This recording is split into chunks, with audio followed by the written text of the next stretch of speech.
Welcome to the Bulwark Podcast. I'm Charlie Sykes. The morning after the first day of Donald Trump's second impeachment trial.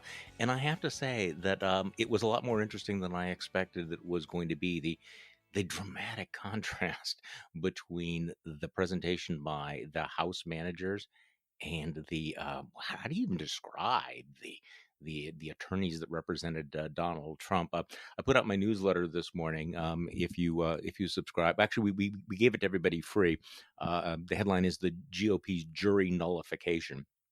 A pretty good indication from yesterday that the jury is basically rigged. It's fixed. They've made up their minds. They're not going to be swayed by the evidence or by the arguments, and that's jury nullification.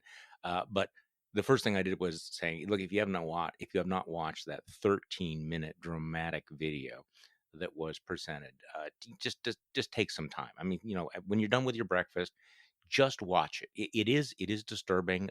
It is emotional. It's incredibly powerful, but it's important. It's intended to be because, as you know, the Republicans and the Trump world is trying to memory hole what happened a little bit more than a month ago, and it was an emotional high point of yesterday, followed by the eminent law firm of Ramble, Blather, and Shout, LLC, and of course the first lawyer that stood up after Jamie Raskin delivered that amazingly emotional speech was Bruce Castor, who I said this morning. I wrote that mere words and even in video clips can't capture how weird it was, because I mean he's meandering, he's dithering, he's digressing, he's wandering into these corners of incoherence, and you're thinking, okay, sooner or later he's going to get to the point any point. But the folks at the Washington Post put together a little montage, a little bit more than a minute, of Bruce Castor's, I would say, weirdest moments, and there were many. So in case you missed it,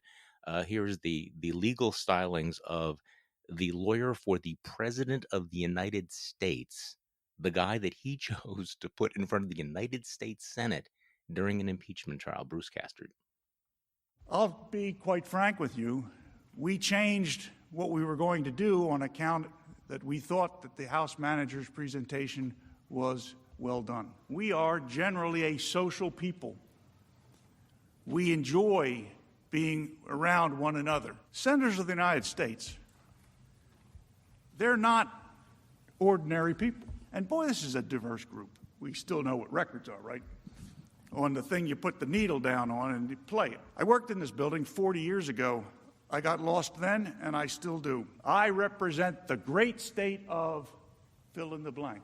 I saw a headline, Representative so-and-so seeks to walk back comments about, I forget what it was, something that bothered her. I don't want to steal the thunder from the other lawyers, but Nebraska, you're going to hear, is quite a judicial thinking place. If the individual state legislatures didn't adopt the Constitution, we would not have it. The floodgates will open. As I was going to say originally, it will release the whirlwind. But I subsequently learned since I got here that particular phrase has already been taken, so I figured I better change it to floodgates.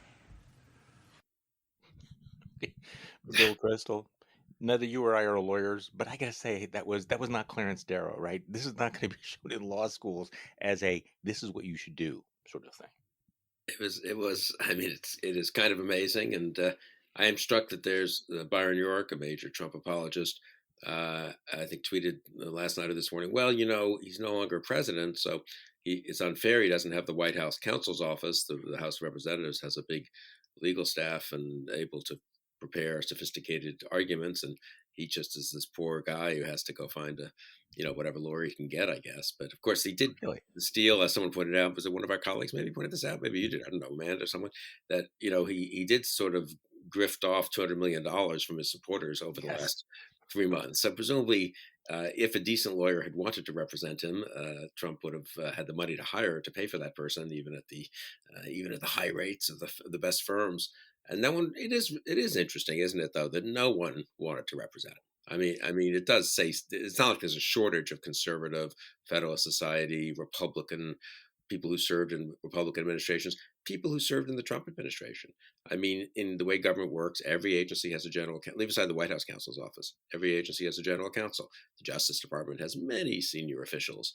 They worked for Donald Trump, but they want to get away from him as quickly as possible. And so none of them. He's got a former, whatever Castor is, a former Pennsylvania district attorney, I suppose, in Montgomery County, and he's got this other fellow who shouted a lot. Yeah, no, I mean, David Sheen, I think, was compensating for the marathon of ineptitude by speaking very loudly, and then of course for some reason, mangling Longfellow's "Building of the Ship," which is one of my favorite poems, and he reads it and it's like, what was that about? So no, your point is really interesting, because you think about how many good lawyers there are, how many in the Republican circles, conservative circles, and look, I mean, there are people who make a living chasing ambulances. And Donald Trump is a political ambulance. So yet he couldn't find anyone better than this with all of that money. And this is like the ultimate marketing tool. That, whatever happens, you're going to be on national television. People are going to be talking about you. And he ends up with these two doofuses. And look, this is not just, partisan cheap shots here, although we can make some partisan cheap shots. We're not above that. But this seemed to unite a bitterly divided country almost immediately. In fact, I think while Castor was still speaking, Alan Dershowitz, who is I think, is it fair to say that he's a Trump turd polisher? To use one of your favorite phrases.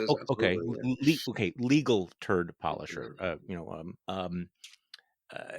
Went on Newsmax, and they're saying, "So, what do you think of the president's lawyer?" This is what Alan Dershowitz had to say. What are you making of Bruce Castor's argument so far? Where is he heading with this? There is no argument. I have no idea what he's doing. I have no idea why he's saying what he's saying. He's introducing himself. I'm a nice guy. I like my senators. I know my senators. Senators are great people. Come on. The American people are entitled to an argument, a constitutional argument. I suspect will be forthcoming from David Schoen. But this, just after all kinds of very strong presentations on the part of the House managers with the videotapes and the emotional speech by Congressman Raskin, my former student, you get up there and you respond. We know that hard cases make bad law. I probably would have started with that. This is a hard case. This is an emotional case. He did say, and I think very appropriately, that everybody wants to take revenge when they see a horrible event that took place at the Capitol, but then he went off. I just don't understand it. Yeah. Maybe he'll bring it home, but right now it does not appear to me to be effective advocacy. He may know the senators better than I do. Maybe they want to be buttered up. Maybe they want to be told what great people they are and how he knows two senators. But, boy, it's not the kind of argument I would have made, I have to tell you that. Yeah, you don't even need to listen to the sound of that. Just watch Dershowitz's face. And I would say that Dershowitz, on the other hand, probably resents not having been asked to make the argument.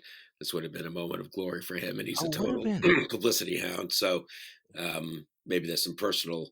He's trying to show that he would have done a better job than Castor, and maybe suggesting to Trump it's not too late to get Alan to do the arguments tomorrow.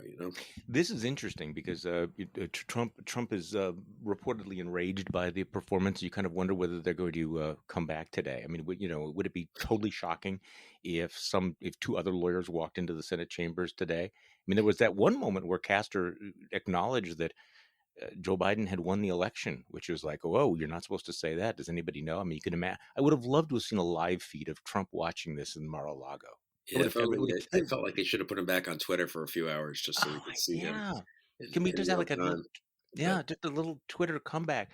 And of course, what really made this even more striking, which kind of highlighted the gap, was that this clown show came on right after Jamie Raskin made this remarkable presentation. So he presented this 13-minute video, which you have to go and watch, and then talked about his own experience. And this is really, Bill, this is a remarkable experience. I mean, his son committed suicide, lost his son over the holidays. The day before, he had buried his son, and he came to the Capitol with his daughter. I mean, this guy has been through a lot, and you could tell from his presentation. This was Jamie Raskin yesterday. I told my daughter Tabitha,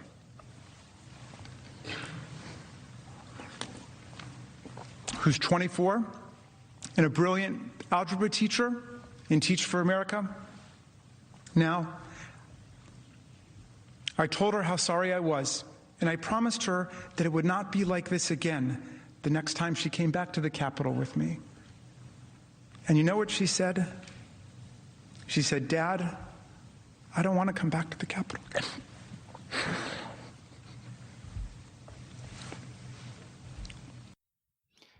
You know, there's a good piece in The Atlantic by David Graham that talks about why that speech resonated with so many.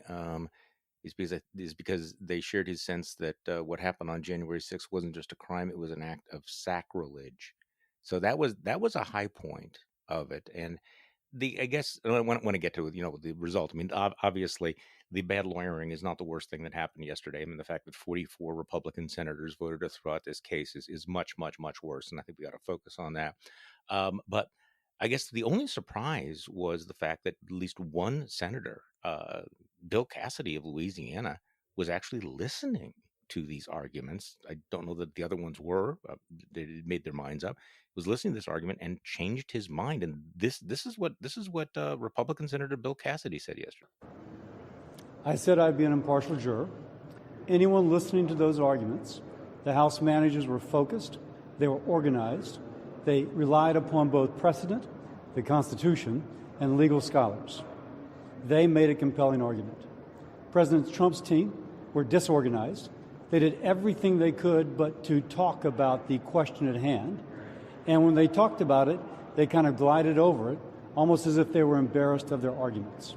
Now, if I'm an impartial juror, and one side's doing a great job, and the other side's doing a terrible job on the issue at hand, as an impartial juror, I'm going to vote for the side that did the good job. So there actually is a juror who was paying attention. So Bill Kristol, though, so the vote was 56-44. If you want to look at the glass half full, it's established a very clear precedent that you can, in fact, have an impeachment trial for an ex-president. But those 44 votes make it extremely, extremely unlikely that Republicans will come up with enough votes to actually convict the president. Your thoughts? Yeah, unless there are more Bill Cassidys out there who have been sort of keeping quiet, and Cassidy had voted that he had thought the trial was unconstitutional. Now he's changed his mind. Other Republican senators could think the following, and certainly the House managers will make this case, and I think it's a good case. Look, whatever you thought about the jurisdictional question, the question of whether it was legal to try an ex-president, someone who's no longer in office, that's been resolved. Now you have to judge the case on the merits. I was trying to think of a good analogy to this last night, and I'm sure they've thought of better ones, hopefully. But it'd be sort of like, I don't know, the first thing that's argued in a trial is whether the statute of limitations has run on a certain crime, right? Something happened 5 years ago. Is the statute 3 years or 7 years? There are endless, obviously, complications of that sort in trials sometimes. Ambiguity in the statutes, two different statutes.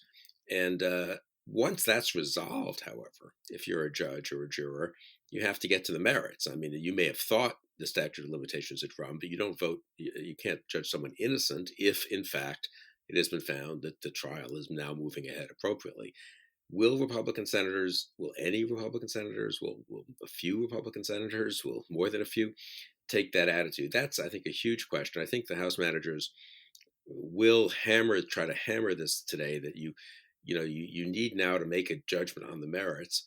And the merits are pretty overwhelming. And Cassidy does show that maybe there is a lurking in the Republican conference. There are some senators who have been keeping pretty quiet, but are open to doing the right thing. Cassidy, I believe, was reelected this year, so he's got 6 years till he faces the voters again if he chooses to.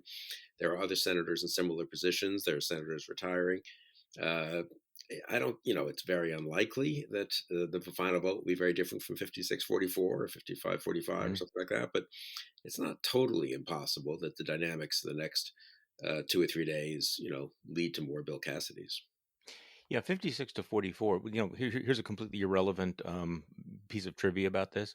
I was really struck by this, that the vote of 56 to 44 exactly mirrors public sentiment, at least Hmm. according to the poll that came out yesterday. The CBS polls found that 56% of Americans think that Donald Trump should be convicted. So weirdly enough, the non-representative body of the Senate is right now representing public opinion. There are some reports, I think Bloomberg is reporting, that Mitch McConnell is open to the possibility of voting to convict. Um, I I personally reacted to that by kind of snorting and saying, "Okay, I'm not going there again." But it is interesting that he's still doing that. He's still kind of floating out. It's a vote of conscience. It's a vote of conscience. As you pointed out, this procedural question has now been settled. You can vote to say that it's unconstitutional, but now that that's been resolved and we have the precedent set, but I think those chances are slim and none. Yeah, they are. But I mean, you and I discussed this, I think, last week. Yeah, McConnell did float this notion, yeah, right after January 6th, that he was open-minded on this. I think he wanted to see. I don't know what he was doing. Maybe he was just, indicating something and is going to end up where he always ends up. But I kind of wonder if he wasn't trying to see how many other senators might join him in saying, "I have an open mind." The silence was pretty deafening, and McConnell's pretty clever and careful, and you might think he would privately sound this out before voting it publicly. But it's also true that this is such a delicate thing. Maybe you just try the trial balloon and see what happens, and maybe he's letting people sort of know what Bloomberg says he's letting people know, to see if there are other Cassidys hiding there. You can get to 17 Republicans if you just go through the list, add up the six that, let's just say for now, have voted against the party, add up a couple of a few retirees, a few who aren't up for 6 years, and presumably the next time they face the voters, this will be long, long in the past. A few others who are don't care, or in super safe seats, or genuine institutionalists, and it's a little bit of a stretch, honestly, but you could get to 17 votes, and McConnell is the one guy who could get you there, I would say. yeah. McConnell's the guy who Yeah. could talk to people like Cassidy, who no one much has ever thought much about or heard of much. John Hoeven from North Dakota, I would say, would be in this category. Mm-hmm.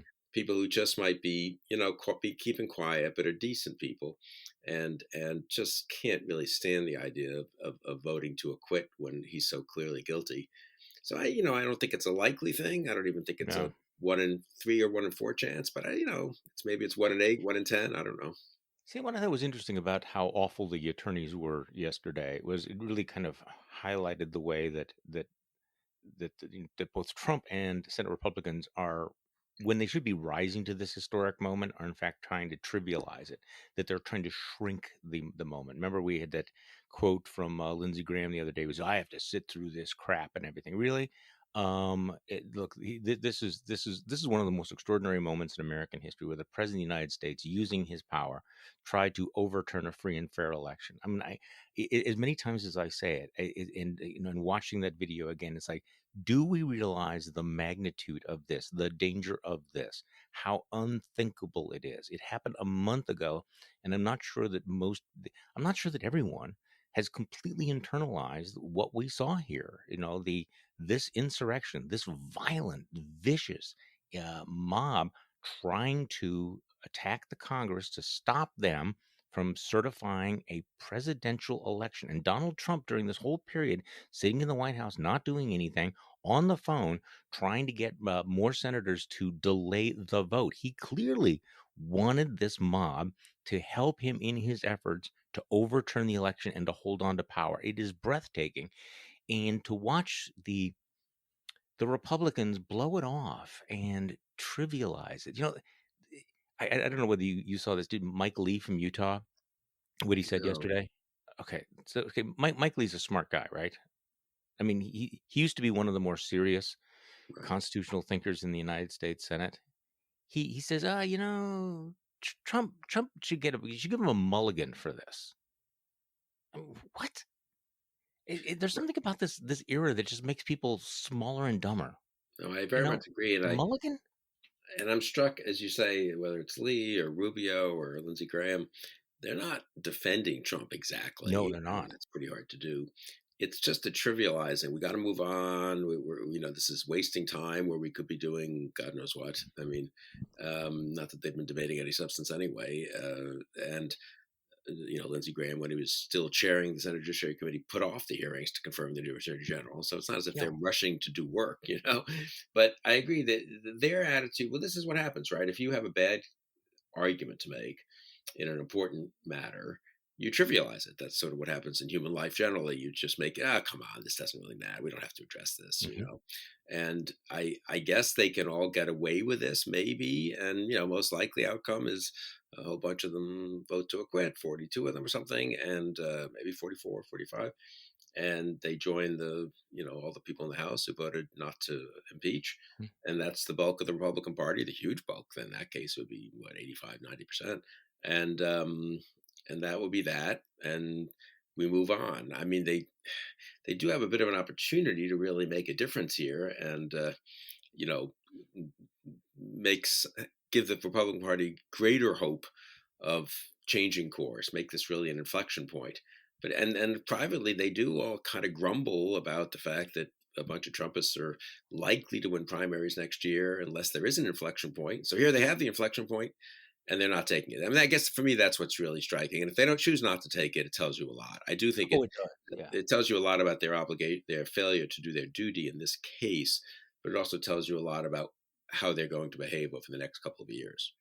No, I think that as an analysis of the damage they will do to the party, that's absolutely correct. But and maybe it's naive to think at some point they might want to put the country over the party, right? Because think about the impact of a conviction at this point, what it would mean.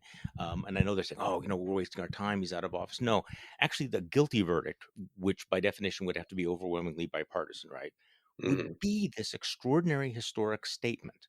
I mean, it would be a real recommitment to the sacredness of a peaceful transfer of power. I mean, it would make it absolutely unambiguous that we as a country, both Republicans and Democrats, stand against the use and threat of violence to overturn an election, because this is going to set a precedent one way or another, right? If they were to vote to convict, this would be a real marker that there are some things that you do not ever do. No one should ever attempt to lie about an election, overturn an election, engage in these kinds of tactics. It would be a very, very dramatic statement, and I think that it would have the impact of deterrence, because I mean, there's two aspects of this. Number one, you want to hold Donald Trump accountable for what he did in the past, but you also want to deter the Donald Trumps of the future, including Donald Trump himself of the future. Do not ever think of doing this again. The next wannabe anti-democratic fascist out there, at least you have this marker that we are going to take this seriously, and both Democrats and Republicans will stand against you. But right now, it looks like we're going to get a result that Donald Trump is going to spin as exoneration, and I think that's dangerous. I mean, I wrote this morning, I think that if they exonerate him, this is going to happen again. This will happen again, and probably sooner than we think. And they refused to impeach, or the Republicans to vote for impeachment or conviction in a year ago when he was still in office. So, I mean, they and gave him a chance to win re-election, and didn't do anything. More evidence has come out on the Ukraine situation with Giuliani's phone calls. Yes, strengthening the pretty strong case already, I would say, for conviction there. So you're right. I mean, the lesson will be: do what you want to get foreign governments to intervene in our elections, lie and incite, lie about something so fundamental as election integrity in the U.S., cast doubt on the whole democratic process, incite your followers to riot. Also, incidentally, try to get your vice president to act illegally and unconstitutionally by not counting the returns accurately and by overturning the returns, and try and pressure Georgia Secretary of State and so forth to act illegally. Do all of that, and you walk away paying no price. I mean, that is pretty astonishing, and I very much agree. It goes way beyond the health of the party. I mentioned it earlier, but that's not a good reason to do it. I mean, I think it would be important if they did it. Might be a bit of an indicator for a Republican Party rethinking. Certainly, if they don't do it, you've got a party that's basically gone along with everything Trump wanted in office. And then some people say, well, but wait till he leaves, then they're really going to rethink. They're intimidated by him as he's president. He is not president anymore.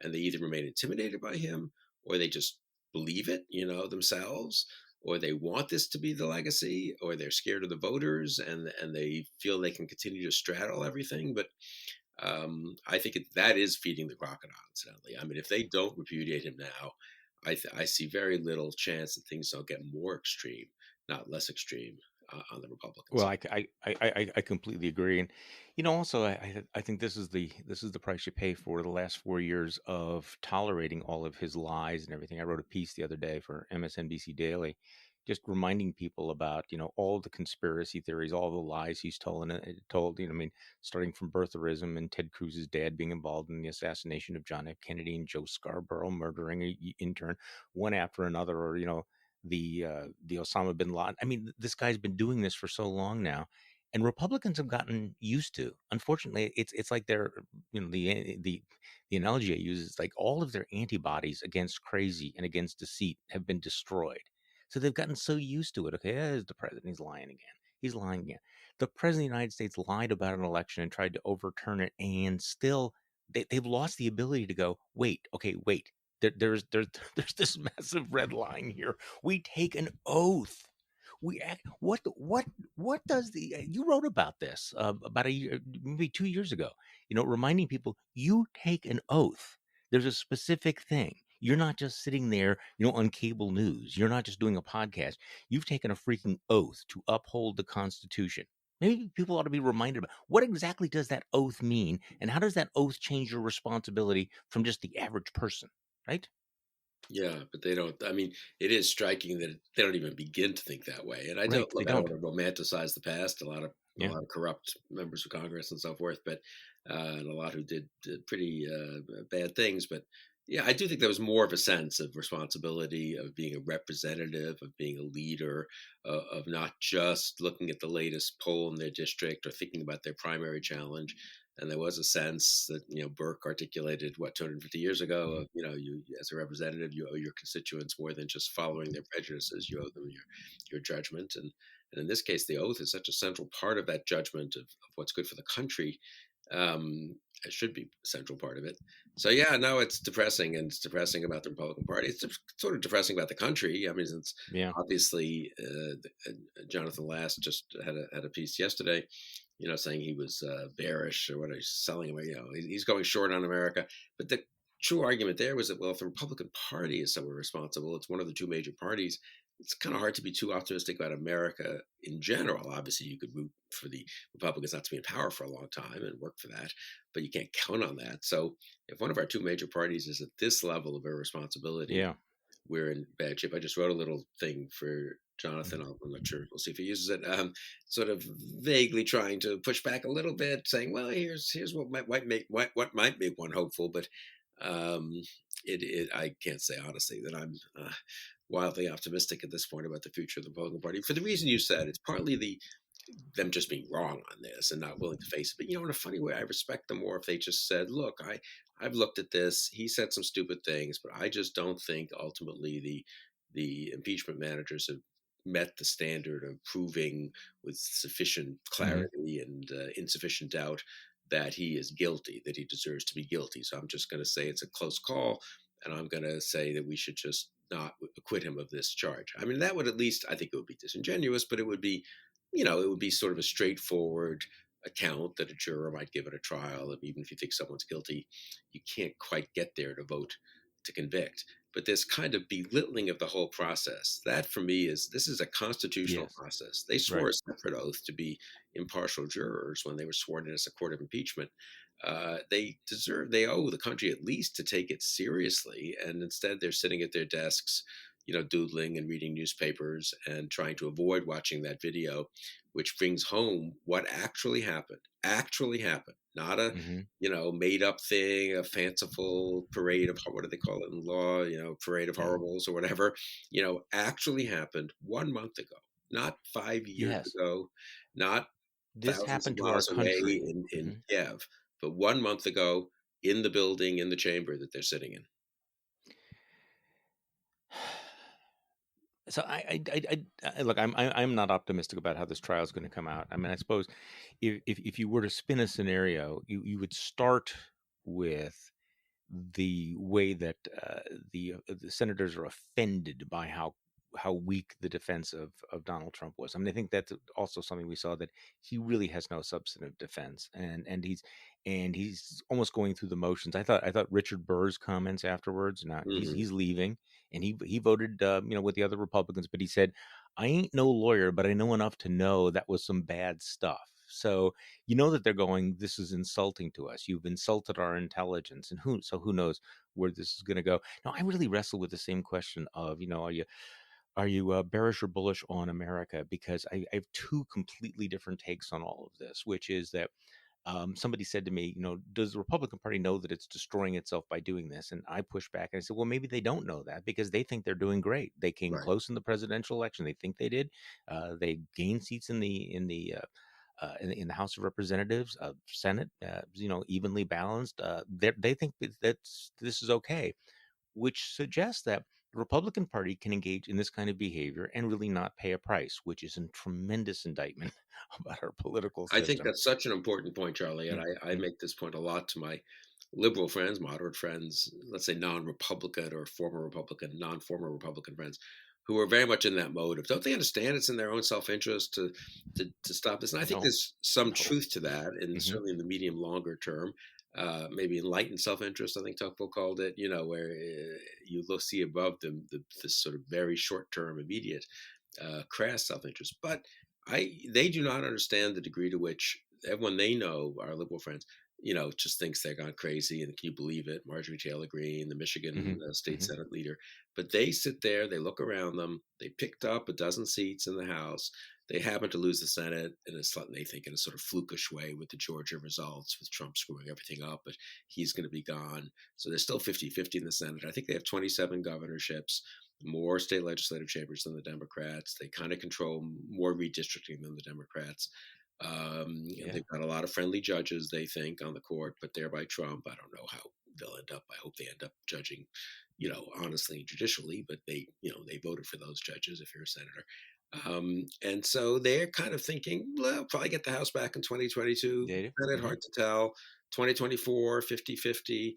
Not so bad, not so bad, And so I really agree that they don't see the incentives, the political future, the way a lot of outside observers do, especially outside observers in the media and sort of center left kind of good government world. I'm not saying the Republicans are right. I'm not saying the outside observers are right. I think it's kind of unknowable, but they're not crazy, the Republicans, if you want to put it this way, to think, not to think it's so obviously in their interest to break with Trump. They think they can straddle the whole thing. They can ride both horses at once. They can have a little wackiness with Marjorie Taylor Greene. They can have Liz Cheney as the number 3 person in the House, and they can continue. They can do a little better when Trump recedes a bit in 2022 in terms of the candidates who get nominated, and they just have to kind of manage this difficult situation for a while and keep going till 2024. That is their attitude.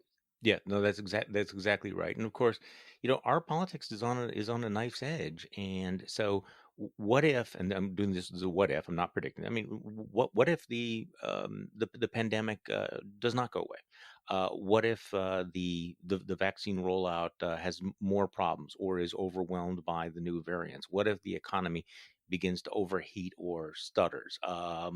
All of those things, that's why. I mean, if Joe Biden fails, think what he's opening the door for a return to, and of course Totally. I mean, it's funny. they're counting on the leftover reach as well. And Yeah, I think the Biden successor failure is one of the biggest yeah, variables that people aren't focused on. You and yeah, I have been on so many conference calls, Zoom calls, mhm, and the meetings, and future of the Republican Party, future of conservatives. A lot of them quite interesting, intelligent people, of course. Um, but one thing that's never meant. I mean, they treat it as if this is sort of a internal debate among Republicans and conservatives, and the future will be decided by these debates or whatever, and they as if there are no exogenous variables that matter. And I very, very much agree that Biden's success or failure is a huge factor here. If Biden succeeds, then there's a case for decent Republicans to say, look, we're looking crazy. He's doing pretty well, and we need to change our ways just politically. And that happens in American history, of course, when parties are losing. If Biden fails, even if it's not his own fault, it just gets unlucky with the economic cycle or whatever, mhm. or the virus mutations and so forth. The variants. I mean, then I think you get such a boost for craziness and extremism. on the Republican side, probably on the Democratic side too. And then you're really in a nightmare situation. So actually, I mean, it Hmm. really is kind of important that Joe Biden, I think, be a reasonably successful president. I don't know what successful means exactly, but I would just say getting the virus under control, getting the economy going, no major scandals, a sense of you may not agree with it, you may want to vote for his opponent in 2024, but a kind of pretty competent, pretty responsible attempt at governance. I and actually think it is relatively simple. I think it does come down to the pandemic and the economy, and they seem to understand that. At least Yeah. that's what I'm getting from them, is that they understand that the process is less important than the results, and that they have to go big. They have to push this out. If they send these checks out and accomplish all of this, yes, fiscal conservatives will object to it, but the harsh cold reality is that people like getting money. They do, and if in fact jobs come back and people go back to their lives, there could be a huge burst of optimism. But we just don't know. It's impossible. Some of it's in his control, and some of it's not in his control. So, given the fact, and I completely agree with you, that that our short term political future really does depend. On whether or not Joe Biden succeeds. How's he doing so far? What's your report card? You've watched this from inside the White House, outside the White House. What's your you got a report card yet? Yeah, very incomplete report Hmm. card, but I guess maybe we can close with this incomplete thought. I mean, yeah, I think he's doing pretty well. I mean, look, there are things I would do slightly differently. At times when I thought the message was a little off, or individual members of the administration said things that I wouldn't have quite said. But no, generally speaking, I do very much agree that they understand what matters. He's doing. I'm not a Democrat, or haven't been a Democrat, and I don't have a great feel for what he feels he has to do to keep certain parts of the party just from being too restive. And I remember this in the old days with Reagan. There, the Democrats didn't sort of understand certain things that Reagan had to do, just because his party was his party, even though they Hmm. didn't end up mattering that much. And I'm hopeful that that'll end up being the case. I talked with a foreign policy expert yesterday who's pretty worried about the world, not because of Biden, just because he thinks people are just generally underestimating all the dangers out there, and that's the kind of thing where he's pretty hopeful that the Biden people have a grip on this, but he's worried that they're not quite. So there's plenty to worry about. But I would say Biden's doing pretty well, better than I would have expected, better than I think most of us would have expected 6 months ago, better I think than most of us would have expected on November 3rd or November 7th when he was declared the winner, in terms of the Hmm. coherence of the big policies, the quality of the cabinet, it looks like, the focus on first things first for all the executive orders people on the Hmm. conservatives and Republicans are complaining about. Most of that stuff is not huge, and he seems to be focusing on the big stuff. I actually spoke to a very, very, very, very conservative friend who had actually very reluctantly voted for Biden because they were so disgusted by Donald Trump. And I asked them the same question, and they said, I'm actually kind of proud of the guy. I mean, actually, Wow, that's I'm great. surprised how competent he is, how fast he's moving. And so even though there's this big drumbeat, like, what do you think now, since he's doing all these things? No, you know what? It's the contrast between Trump is so dramatic, it is so significant, and he seems to be so focused on actually doing the job. It's I still haven't gotten quite over that. I have to admit, I'm going to go back to disagreeing with him, but I agree. I was impressed, and I was impressed that this conservative voter also felt the same way. Yeah, that's good. That's good. Well, that's a good thing to close on. We should It close on an is. upbeat And note. Bill, Kristol, thank you for joining us once again on the podcast. Obviously, it is going to be a tremendously interesting and consequential week, and we appreciate it. Thanks, Charlie. And thank you for listening to today's Bulwark Podcast. I'm Charlie Sykes. We will be back tomorrow, and we will do this all over again.